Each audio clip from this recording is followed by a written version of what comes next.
YSR Telangana party ने तेलंगाना भर में 119 हलकों में इंतखाबात में मुकाबला करने का फैसला किया। इस सिलसिले में पार्टी की सदर वाइस शर्मिला ने पार्टी की रियासती सतह की एग्जीक्यूटिव कमेटी की मीटिंग में फैसला किया।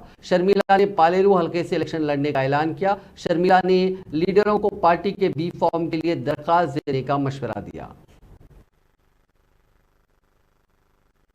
దమ్మున్న పార్టీ ఎవరికి లొంగకుండా బెదరకుండా ఏ ఒత్తిడికి లోను కాకుండా పోరాటం చేసిన పార్టీ వైఎస్ఆర్ తెలంగాణ పార్టీ। ఏ పోరాటం చేసినా ప్రజల కోసమే పోరాటం చేశాం, తెలంగాణ ప్రజల మేలు కోసమే పోరాటం చేశాం। అందులో భాగంగానే కాంగ్రెస్ తో కలిసి వెళ్తే ప్రజా వ్యతిరేక ప్రభుత్వ వ్యతిరేక ఓటు చీలదు। ఆ ప్రభుత్వ వ్యతిరేక ఓటు చీలితే మళ్ళీ కేసీఆర్ గారే ముఖ్యమంత్రి అవుతారు కాబట్టి తెలంగాణ ప్రజల కోసమే కాంగ్రెస్ తో కలిసి వెళ్ళాలనుకున్నాం, కానీ అది జరగలేదు। మన అదృష్టమని అనుకుందాం।